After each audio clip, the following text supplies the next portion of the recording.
പ്രധാനമന്ത്രി നരേന്ദ്രമോദി വരാനിരിക്കുന്ന ASEAN east Asia ഉച്ചകോടികൾക്കായി മലേഷ്യയിലേക്ക് പോകാൻ സാധ്യതയില്ല എന്ന റിപ്പോർട്ട്. മുൻപ് അദ്ദേഹം രണ്ടിലും പതിവായി പങ്കെടുത്തിട്ടുണ്ട്.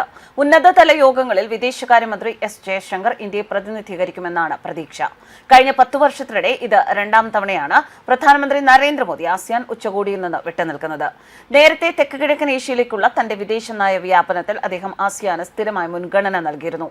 മോദിയും US പ്രസിഡന്റ് ഡൊണാൾഡ് ട്രംപും ഉച്ചകോടികളിൽ കൂടിക്കാഴ്ച നടത്താത്തതിനാൽ ഈ വർഷം ഇരുവരും തമ്മിൽ ഒരു ഉഭയകക്ഷി കൂടിക്കാഴ്ചയും നടക്കില്ല എന്ന ഉദ്യോഗസ്ഥർ ഇതോടെ സ്ഥിരീകരിച്ചിരിക്കുകയാണ്. കുലാലംപൂരിൽ നടക്കുന്ന ആസിയാൻ ഉച്ചകോടിയിൽ ട്രംപ് പങ്കെടുക്കും എന്ന് പ്രതീക്ഷിക്കുന്നുണ്ട് എങ്കിലും മോദി നവംബറിൽ ദക്ഷിണാഫ്രിക്കയിൽ നടക്കുന്ന G20 ഉച്ചകോടിയിൽ ശ്രദ്ധ കേന്ദ്രീകരിക്കും. അതിൽ ട്രംപ് പങ്കെടുക്കില്ല. അതേസമയം ഈ വർഷം അവസാനം ഇന്ത്യ ആതിഥേയത്വം വഹിക്കാൻ പോകുന്ന ക്വാഡ് ഉച്ചകോടിയുടെ ഷെഡ്യൂളിനെ കുറിച്ച് വ്യക്തതയില്ലായ്മ തുടരുകയാണ്. കുലാലംപൂരിൽ നടക്കാനിരിക്കുന്ന ഉച്ചകോടിയിലേക്ക് അമേരിക്കൻ പ്രസിഡന്റ് ഡൊണാൾഡ് ട്രംപിനും ആസിയാൻ പങ്കാളിത്ത രാജ്യങ്ങളിൽ നിന്നുള്ള നിരവധി നേതാക്കൾക്കും മലേഷ്യ ക്ഷണം നൽകി. ഒക്ടോബർ 26 മുതൽ 2 ദിവസത്തെ സന്ദർശനത്തിനായി ട്രംപ് മലേഷ്യൻ തലസ്ഥാനത്ത് എത്തുമെന്ന് പ്രതീക്ഷിക്കുന്നു. 1992 മേഖലാതല സംഭാഷണമായി ആരംഭിച്ച ആസിയാൻ ഇന്ത്യ പങ്കാളിത്തം 1995 ഒരു പൂർണ്ണ സംഭാഷണ പങ്കാളിത്തമായി മാറുകയും 2002 ഉച്ചകോടി തലത്തിലേക്ക് ഉയർത്തുകയും ചെയ്തു. ഒരു ദശാബ്ദത്തിന് ശേഷം 2012 ബന്ധം തന്ത്രപരമായ പങ്കാളിത്തമായി വളർന്ന് പ്രാദേശിക നയതന്ത്രത്തിലെ പ്രധാന നാഴികക്കല്ലായി മാറി. Indonesia, Malaysia, Philippines, Singapore, Thailand, Brunei, Vietnam, Laos, Myanmar, Cambodia എന്നീ 10 അംഗരാജ്യങ്ങളാണ് ആസിയാൻ കൂട്ടായ്മയിലുള്ളത്. സമീപ വർഷങ്ങളിൽ ആസിയാനുമായുള്ള ഇന്ത്യയുടെ ബന്ധം സ്ഥിരമായ വളർച്ച കൈവരിച്ചിട്ടുണ്ട്. വ്യാപാരം, നിക്ഷേപം, സുരക്ഷ, പ്രതിരോധം എന്നീ മേഖലകളിലെ സഹകരണം വർദ്ധിപ്പിക്കുന്നതിന് ശക്തമായ ഊന്നൽ നൽകി. ന്യൂഡൽഹിയുടെ ആക്ട് ഈസ്റ്റ് നയത്തെയും പ്രാദേശിക സ്ഥിരതയിൽ ആസിയാന്റെ കേന്ദ്ര പങ്കിനെയും പ്രതിഫലിപ്പിക്കുന്നു.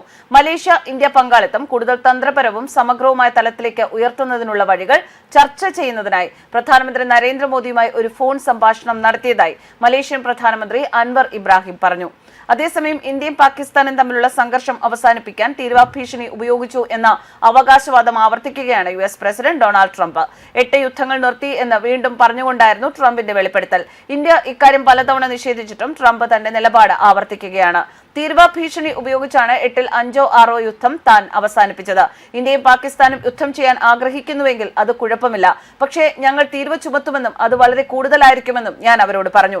ഞങ്ങൾ ഒരു വ്യാപാര കരാറിന്റെ മധ്യത്തിലാണെന്നും പറഞ്ഞു. 2 ദിവസത്തിനു ശേഷം അവർ വിളിച്ച് ഇനി യുദ്ധം ചെയ്യാൻ പോകുന്നില്ല എന്ന് പറഞ്ഞു. അവർക്ക് സമാധാനമുണ്ട്.